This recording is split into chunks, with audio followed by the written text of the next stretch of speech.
it is up to your preferences where you live. Ankara is well-established city. I have been there as a student in the 2000s, and yeah, Nice. very ordered, nice, well-established, but a little bit cold in terms of people and weather. Exactly, exactly. Where are Ajlan? Are you in Istanbul or? Yeah. I have been in many parts of Turkey. I know most of the cities in Turkey. Okay. Hussein, how are you? I'm fine. Good. I think you are good. Yeah, good, good. Yeah. Good to see you. Good to have you with us. So we have John Thank you. Nice to Hussein meet you. with us and Ajlan is there. And we are going to talk. Yeah, this is very important subject for us, error correction. I think one of the least known subjects for most of the teachers, and probably we all done wrong most of the time. Please enlighten us. Ajlan, I remember in our last webinar, I realized that you and your team are really well informed about Yeah, thank you. Thank you. the theories and also the practice of teaching. So what I have prepared for today is a little bit of looking at the difference between errors and mistakes, and then looking at some crucial considerations in giving corrective feedback. And then we are going to look at some strategies or techniques in giving corrective feedback, and then a review. Finally, there will be Q&A time at the end of today's webinar. So as far as Joner and Hussein are our actually participants today, Joner and Hussein, could you tell us how long you've been teaching English? How long? Maybe 4 years. 4 years. Hussein? I'm a new teacher, so Yeah, I remember. Rookie. rookie. Okay. Another question which might sound a bit strange to you is, I'd like to know at what age you started learning English. Maybe it's 10, You were 10. John, 10 to 11, maybe. 11 or 12. 11. Also, my secondary years also full for my English and bedtime. Yeah. Also, high school year more than good. And I choose English. Okay. Literature. As a profession. Yeah. Do you know why I'm asking this question? Because research is showing that the age that you started studying a foreign language, a second language, can kind of impact your inclination or your preferences for what kind of correction you are using. Are you a very strong supporter of giving feedback or correcting or not? This partly depends on at what age you start learning English. And in terms of the number of languages you speak, genre, Turkish, English, anything else? No, sorry. Hussein? Just English and Turkish. English and Turkish. Ajlan Hocam, do you speak any other languages? Yes, Italian and Bulgarian. I see. And the significance of this question is, again, based on research. The more languages you speak, the less correction you give, because you have enough experience in learning different languages and you know how language learning works. So you are more patient with giving, correcting, not giving feedback, correcting your students' mistakes. We have some crucial considerations closely tied to the heart of error correction. One question is, if you think that one can learn the language without studying its grammar, because mostly when we talk about correction and error correction, more often than not, it's about the grammatical structures than pronunciation and intonation. first we focus on grammatical accuracy and then on other aspects of language. So the answer to this question can kind of determine what strategies you use in correcting your students. So Hussein and Janer, what is your answer to this question? Yes or no? No. Yes, maybe. Your Uh, answer is yes, huh? yes, maybe. Yeah. Look, I'm not really that much into getting a yes or no answer. It's all about activating our minds in terms of we really think that learning a language is possible without studying its grammar. But and in this particular case, I agree with you that it's a yes, because there are millions of people without literacy who learn Mhm. foreign language, or even kids before they go to school. If there are kids around you before the age of school, they can speak Turkish perfectly well without studying the grammar. Of course. Yeah. Another question is, which one is more important, form or message, fluency or accuracy? I think it depends on the activity, fluency or accuracy. Hmm. If our activity is fluency, we should focus on fluency, sentences, etc. You're right. Yeah, of Or course. if our accuracy is, if our focus is accuracy, we should be more careful about the sentences, words, etc. I think. Very good. Very wise Yes. answer. Thank you. Very wise.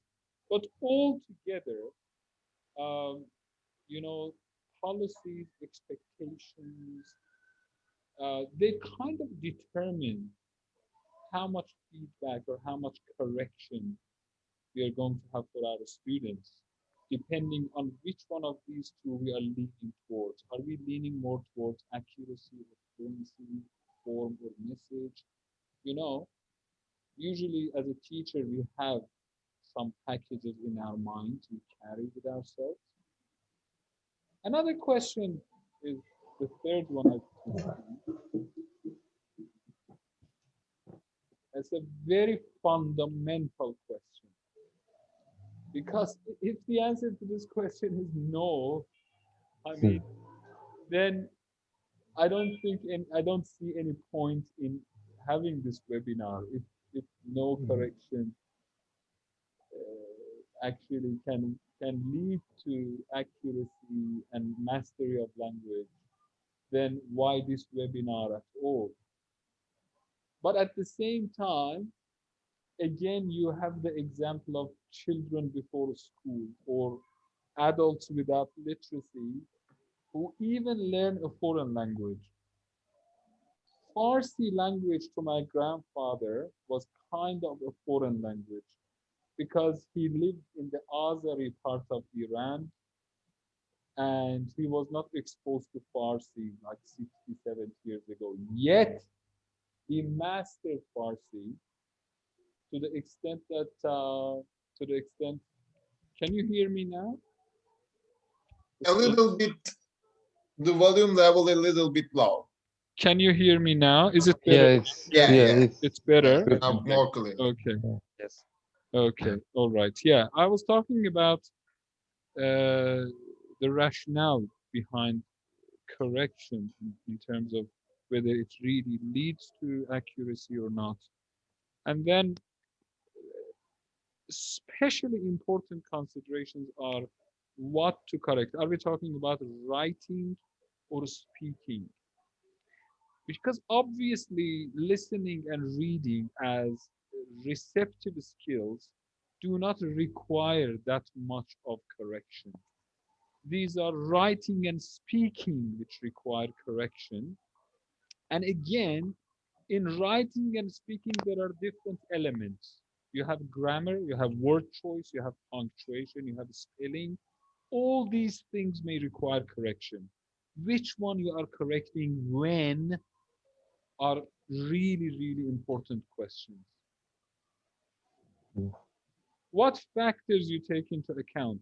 Age of the students, level of the students, gender of the students, and many other factors are important.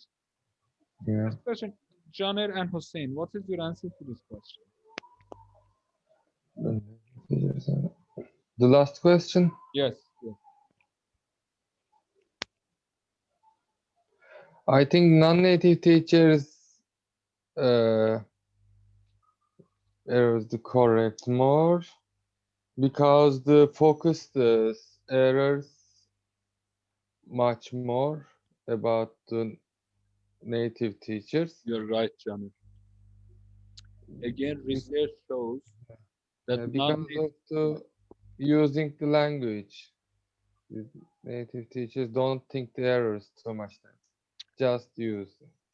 native teachers usually pay more attention to the message Mm-hmm. than the form. Yeah. You know, even some years ago when I was a teacher at Monash College in Melbourne, Australia, I used to have this conversation with my native colleagues. When I asked them, how often do you give your students corrective feedback for their grammar? I realized that I gave much more corrective feedback. And because of the education system, also, for example, me, I studying English, more grammatical exams you Exactly. do. So we focus the errors and Right. yeah, and look at the question or You're something. definitely right. Yeah. I have two more questions. We gotta be a little bit faster now. Another very important question for us today is whether correction is always crucial. Can we just overlook or can we ignore students' mistakes and pay more attention to the form? This very much depends on your philosophy of language learning, uh, which we are going to discuss not today, but next week when we have the input-based language teaching. Because input-based language teaching is closely related and tied to how you see language acquisition. Is it through the primary channel or the secondary channel? And the last question, which do you think is more effective, teacher correction or self-correction? Hossein, are you going to answer this one? Maybe we can lead our students to self-correct themselves. Hmm. Maybe it is better option. Okay. Hmm. Yeah, yeah, Yes. excellent. Yes, I And definitely agree with sometimes you. teacher correction may be important, and we can use teacher correction. Mhm. Yeah, but Hussein, usually when you do something yourself, you think that you own it. It's yours. If you feel the ownership of something, you're not going to lose it. So I agree with the first part of your statement more that self-correction usually works better. Okay, now let's Yes. look at the differences or the distinction between errors and mistakes.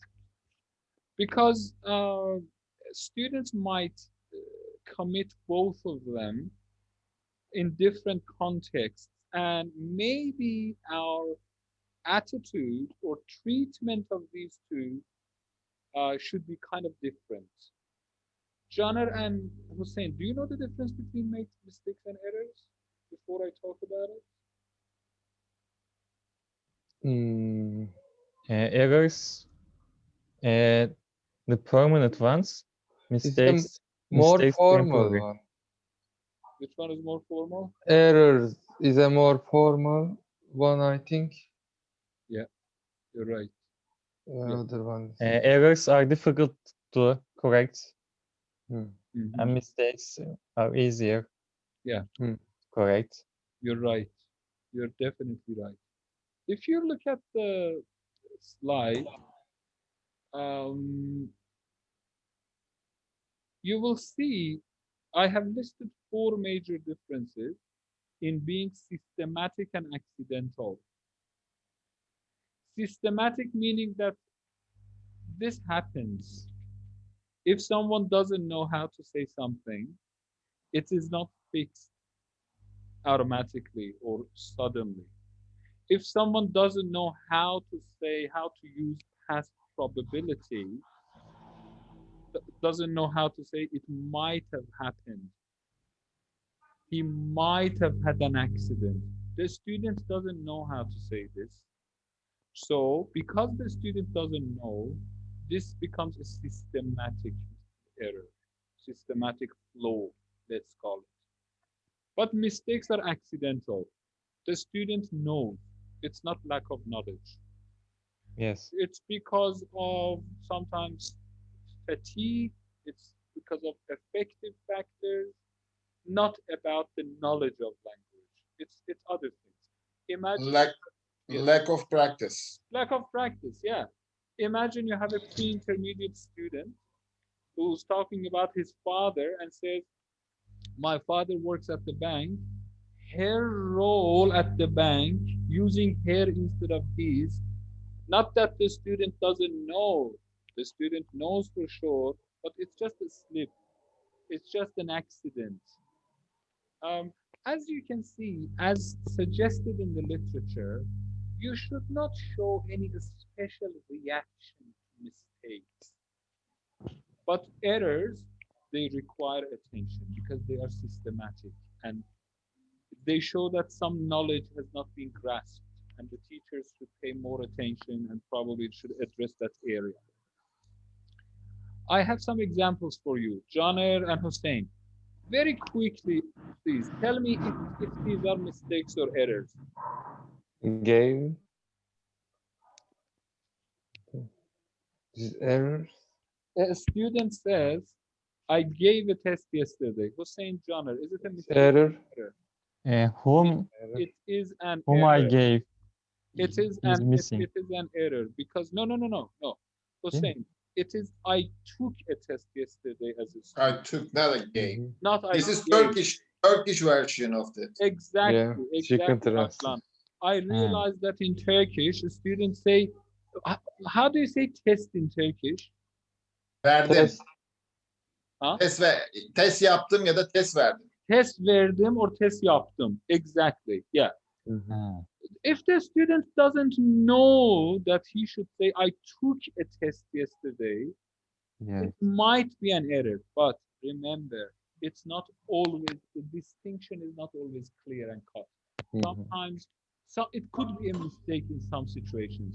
The student knows that I took a test yesterday, but just because the student is tired or heavily affected by Turkish exposure, the student says, I gave a test. So it depends. How about this one? This is made by an intermediate level student. You also did error. Himself. So is it a mistake or an error? Evet. Maybe Error, isn't it? mistake. If we expect, I mean, if we imagine that the student who made this flow is an intermediate level, Hmm. an intermediate level student definitely knows that brother takes himself. Yeah. This is Yeah. obviously an of course. error. So it's a So mistake. Yeah. It's a mistake. It's a Mistake. mistake. Yes. Yeah. How It's a about this mistake. one? For me, an error.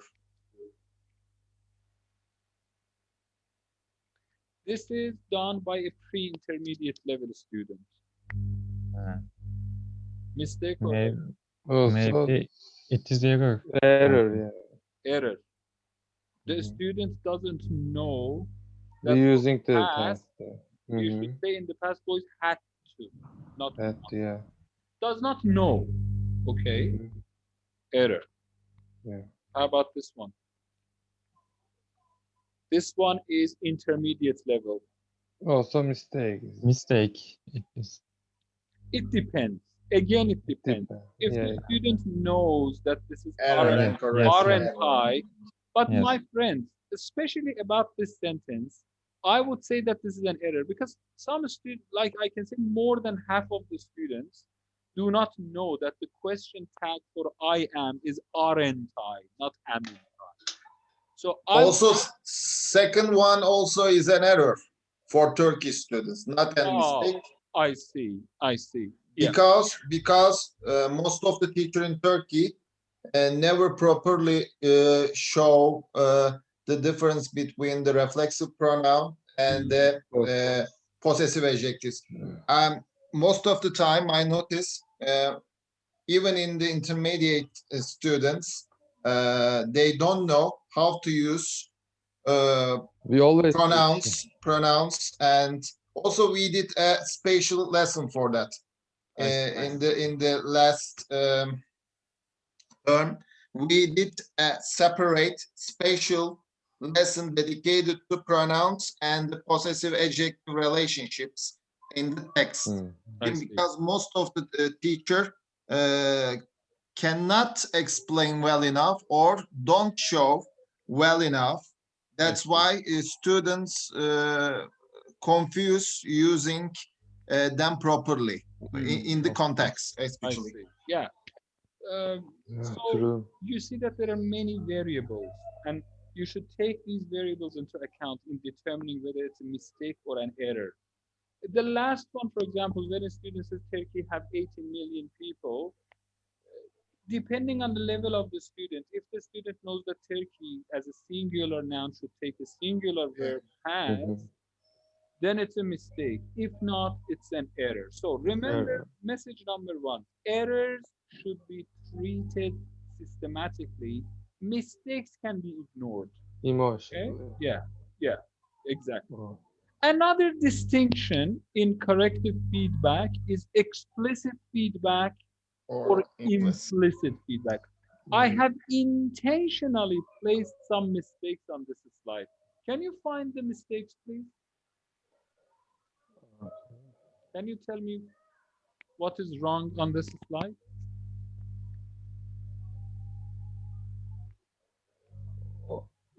Which one we use? You ask.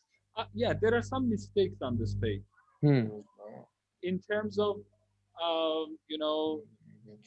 the explicit, implicit, and those items. There are 4 items below each one. Some of them have been misplaced. Evet. Form is important, implicit. Yeah. This is wrong. This is form is important. Form is important should go below explicit. What else? Yes. What else? Yeah. No interruption to implicit. Yeah. Interrupts the flow. This should go under explicit. Evet.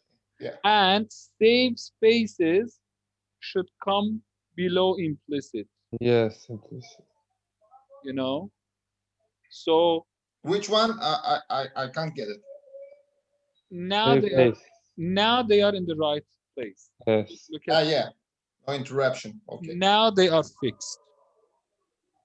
As you can see, depending on you are giving explicit corrective feedback or implicit, you should remember that implicit feedback is usually preferred because this way you can save students' faces, and this way you are putting more emphasis on the message, and this way you are not interrupting the flow of speech, especially in speaking. Yeah. Okay.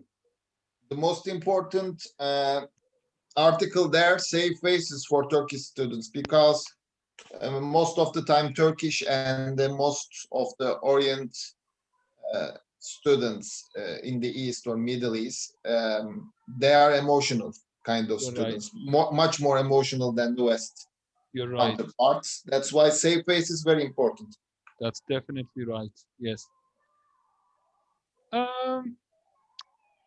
One more dichotomy we can look at is direct versus indirect. So it was just like explicit and implicit in the previous slide. In this slide, we have direct versus indirect corrective feedback.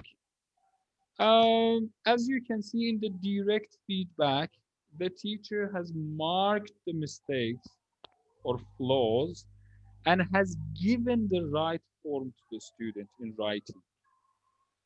So that is the writing. In writing, yes. Yes, in the In the indirect one, as you can see, the teacher has just highlighted the mistakes Speaking. without giving the correct answer. Yeah.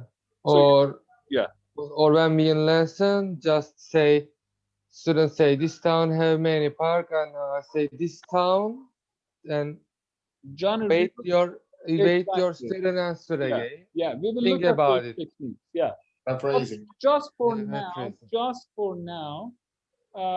looking at how direct and indirect corrective feedback can be different, and Mhm. again, depending on your philosophy of education, your school philosophy of education, and institutional goals and policies, you may decide to have more of direct feedback or indirect. Of course, sometimes even students can expect more direct or more indirect feedback. But as a Yeah. professional trainer and teacher in this profession for more than 20 years, I personally prefer indirect uh, Me too. Also, first feedback. time. Yeah, because this usually leads to the students' self-correction, and when they Yeah. correct themselves, like I told you before, they have a feeling of ownership. Mhm. So let's have a look at this page, and then we will start 6 corrective feedback strategies. Okay, this page talks about when you are giving feedback to your students, you need to build that relationship first. Um, and as you can see, it says students will be more accepting of written feedback. When you say something to them, they might nod and say, okay, okay, yeah, I got it. But you never know. Maybe the day after, it's gone.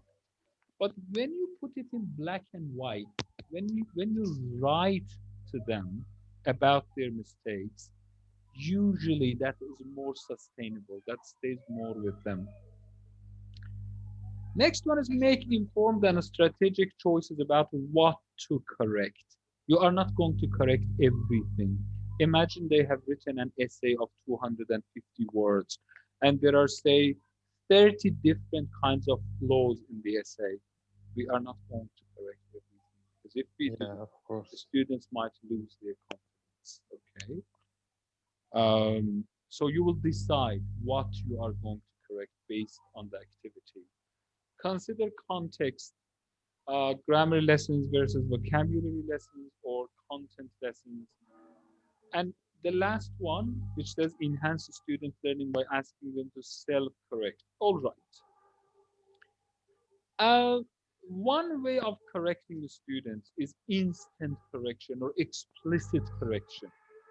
For example, a student says or writes, possible in both forms, speaking and writing. And the teacher says, no, no, no, no. You're The not student says, I hurted my foot. The teacher says, no, no, not hurted, hurt. This is instant and explicit corrective Yeah. feedback.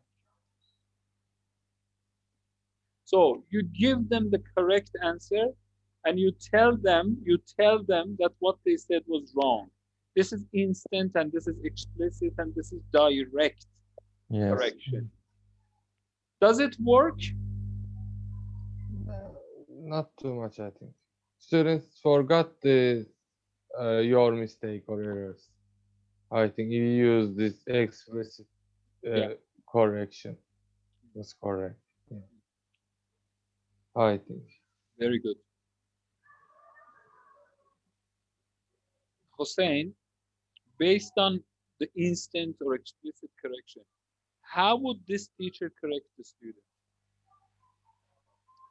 The student says or writes, she had a lot of advices for me.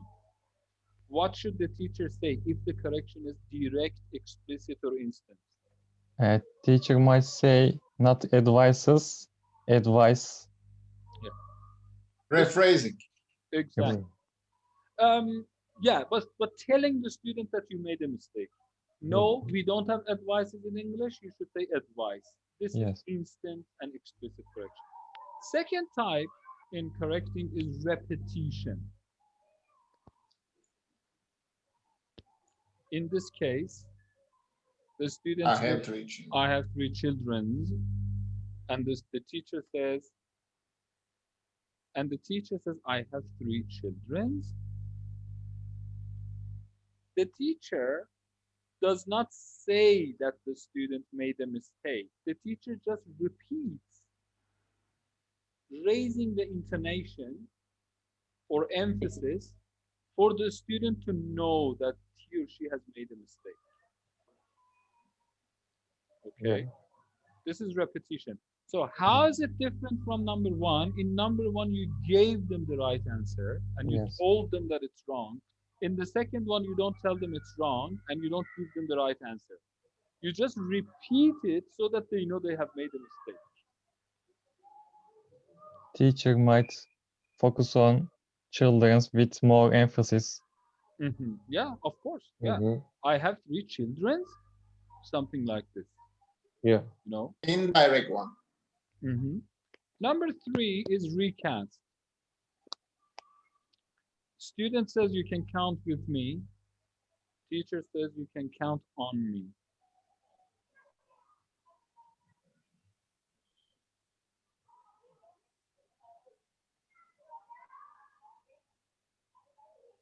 Also, it is on like how to parents correct their children, maybe generally. Yeah, Like that is recast time. yeah. So the first one we had instant or explicit correction when you say you were wrong. So you should say it like this.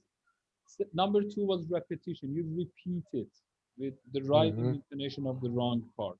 In recast, you repeat the sentence that the student made, but the correct version, the correct one. Mhm. Yes. Okay. Johnner, could you correct this one by recasting? Of course, she had a lot of advice for me. Yeah. Teacher said. Yeah. Teacher says, oh, she had a lot of advice for me, or she had a lot of Yeah. advice for you. You or Mhm. me, of course, depending on, Yeah. depending on you're addressing the student or you are repeating the exact sentence. So far we have 3 of them: explicit or instant. Number 2, repetition. Number 3, recast. So far, Janer and Hussein, which one do you think is the most effective? You think, or you guess? I think the second one maybe more important, Repetition, you mean, right? and it Repetition is more effective. You This one think, is least effective as students. you think recast is least effective? yes, Yeah. I see. repetition is more important because it leads students to self-correct themselves. Mm. I think. Look, there is a level of disagreement among the scholars, but some Yeah. of them emphasize that noticing is important in correcting. The students should notice that they made a mistake, Mhm. okay? Yes. And Of if course. noticing is an important element, you are definitely right. Because in recast, the students may not know that they made a mistake. Hmm. Yeah. The student You're, says, you're right. she had a lot of advices for me, and say, oh, she had a lot of advice for you.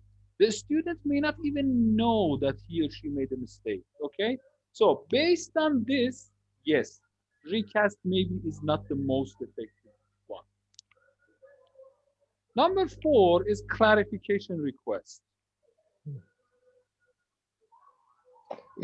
This one is good one, I think. I like this method. Maybe. Okay, so look, some of these techniques have a lot in common, or they're very similar, very Oh, similar. yeah. The differences are sometimes very minute. In clarification request, you can argue that it's very similar to the second one, to repetition. But the only difference is that you think, excuse me? But the differences are so teacher wants the students think again. Exactly, Try to find the correct answer. exactly. So yeah, clarification request is another one. You can say, pardon, what did you say? So it could sound very much like repetition, because in repetition, here in this one, in this example, the teacher would say, you go your job or I go my job. That is repetition. Um, of course, in recast, the teacher might have said, I got you got your job. And in the instant explicit correction, the teacher might have said, we don't say I go my job, we say I got my job, or I went to my job, or I started my job, something like this. One really important factor I should mention here, especially regarding cultural considerations of a country or a nation, is how much you think your behavior will lead to students losing face or embarrassment or creating an awkward situation. In this regard,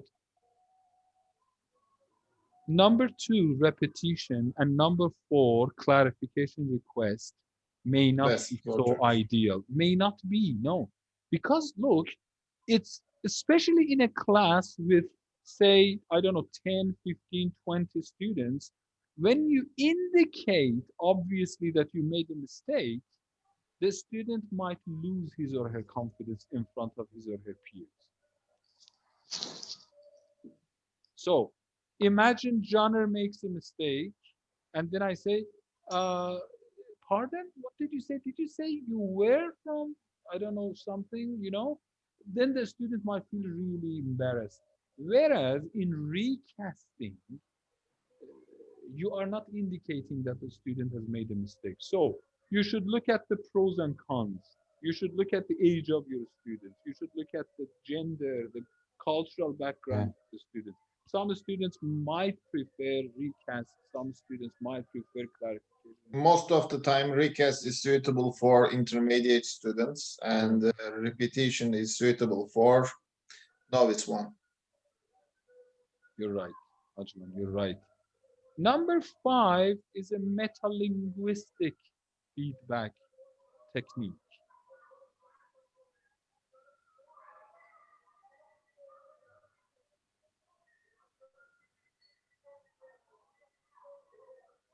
Hmm.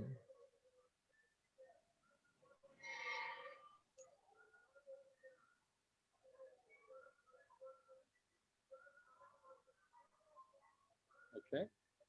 Yeah. So you ask the students a linguistic question that so for example, how does present simple work in English? Mhm. When we use present simple, do we add an s to the end of the verb, or we don't, or how does it work? How do you say that?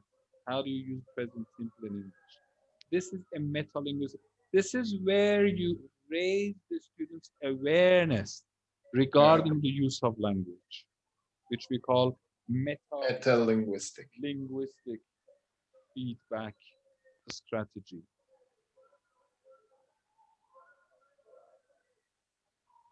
This is an example. Mhm. You see? We did it Beautiful. in unit tests. The last unit test, after the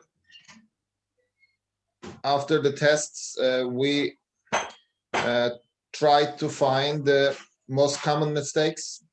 Then my colleagues write corrective feedback reports for each student like this. Beautiful. It's metalinguistic. Feedback, yeah. Yeah. I believe in metalinguistic awareness much more than anything. Very good one. Ajlan, Hocam, this is, I have looked at the literature quite extensively in the last decade or even more, and I think that metalinguistics should be Is the most important thing. exactly.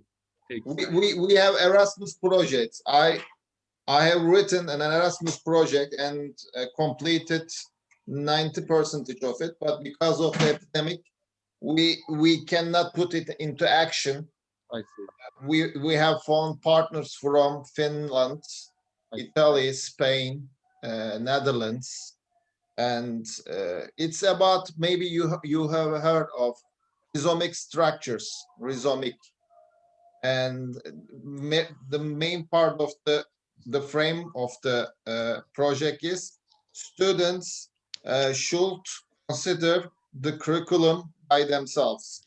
I see. They should determine what to learn, why to learn, how to learn, and they are the decision. They should be the decision makers of their own learning, not we as the teachers or Great. as counselors. All right. That's wonderful. Yeah.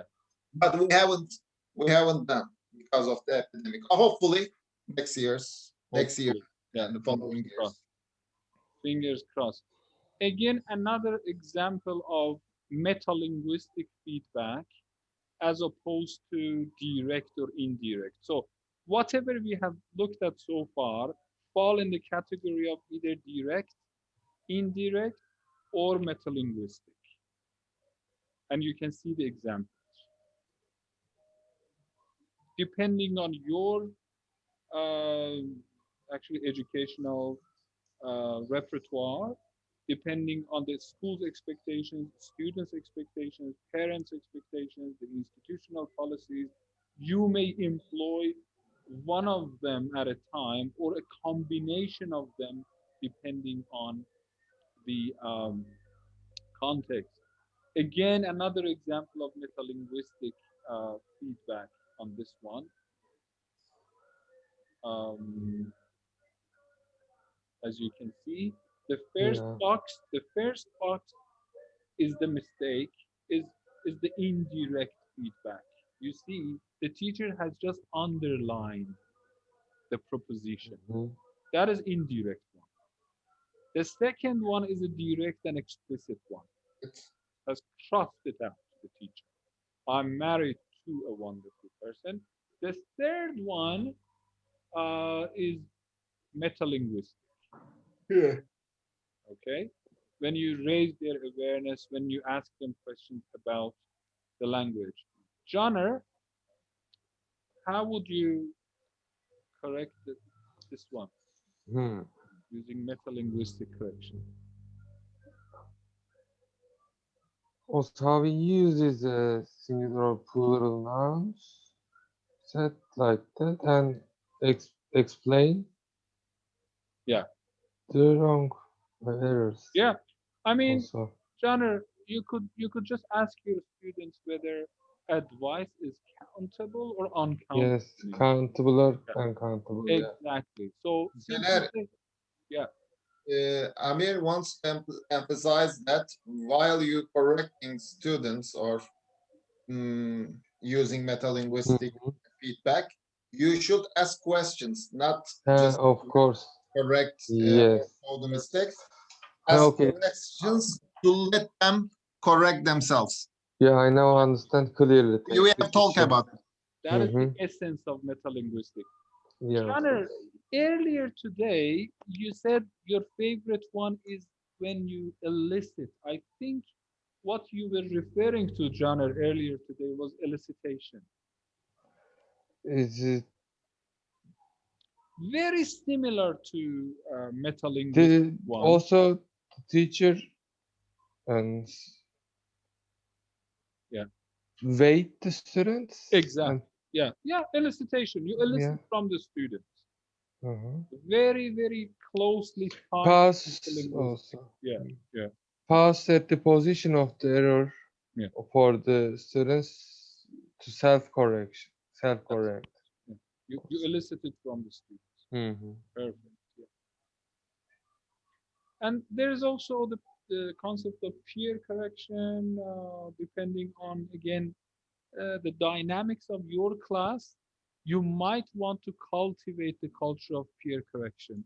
Remember, do not ask your students to correct themselves if you are not sure you have cultivated the culture of peer feedback.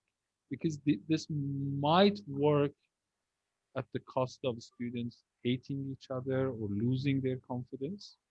First of all, spend some minutes explaining that we are here to learn, and if you give feedback to your partners and peers, then you will benefit from multiple teachers, not just one teacher. So let's cultivate the culture of peer feedback, especially if you can do it anonymously, so that the students give each other anonymous feedback. That will solve the That problem that of, will work. yeah, But without it, it is even impossible for teachers for teachers to use peer correction effectively. In Turkey, especially in Turkey, yeah, you can realize how deep their how can we say, prejudices. Yeah, they have yeah, prejudice. prejudices Yeah, or uh, exactly. Yeah, yeah, rivalry between them, yeah, yeah. among them too. I know, I understand that. Yeah. So that's kind of rooted in the culture, and it's something Yeah, that you've got to be very careful with. So just a very quick revision of the strategies. It could be instant or explicit. It could be repetition of the mistake. It can be recast when you give them the right answer. You repeat what this time you corrected. It's a clarification request, which is number 4. You say, pardon, excuse me, what did you say? Metalinguistic and elicitation is to raise the students' awareness regarding the use of that linguistic element, which really sounds the most effective. Look at this one. Hossein, you tell us the first one. How would you go about correcting the pronunciation mistake? Here the student says, I'm very interested in photography instead of photography. Which one of those 6 methods would you use to correct this one? And Uh, Donner, you do the second one. I was so Mhm. boring last weekend. Which one of those 6 methods would you use?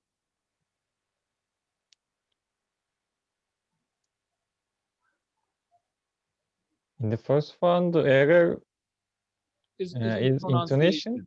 Is Pronounce. Yeah, it's in pronunciation, it's a stress pattern. Instead of Ah, photography, the student says photograph. Yeah, pronunciation mistake. So do you instantly correct and say, no, no, no, no, not photography, photography. This is instant. You repeat, you say photography, or you recast. You say, oh, you are interested in photography. A Or repetition you can. yes, repetition maybe repetition, more yeah? suitable. Maybe repetition, maybe Yes. recast, depending on the situation. Recasting. Johnner, how would you go about the second one? I was so boring last week. So boring or too boring? Like No, is no, no. I mean Hmm. boring and bored, because yeah. I was so bored last weekend. So how do Also you say that? Which we one can of those? maybe we can use metalinguistic feedback in that. Exactly, exactly. Hmm? Yeah, yeah. How You could we say, use yeah, how we use this one. Adjective. exactly, exactly. Okay, got a couple of suggestions and ideas I'm gonna share towards the end of today's session. With writing, there are certain codes you can find on the internet. Just Google uh, correction code, correction codes for writing or writing correction codes, and they are universal. One beauty of using these codes is that once you use them and your students get used to them, then they will work the same in any class in the future for them. You know, wherever they are, they receive the same feedback and they understand what it means. Be careful with harsh correction. Harsh correction can lead to students losing motivation. And I think there's a lot of kind of, sense in this one, that the more you teach, the less you correct.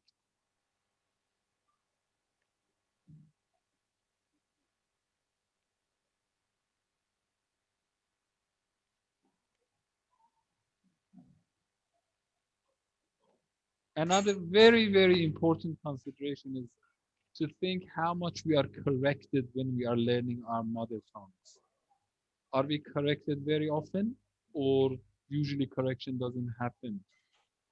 Why and how we can use it in our education, in our teaching? And the last one will connect us to our next week webinar, which is on input-based language learning, which is not a new concept, but there are some new ideas in an old concept, which I'm going to introduce to you next Wednesday, hopefully. This brings us to the end of today's webinar. We looked at 6 main ways of correcting: instant, repetition, recasting, clarification request, metalinguistic, and elicitation.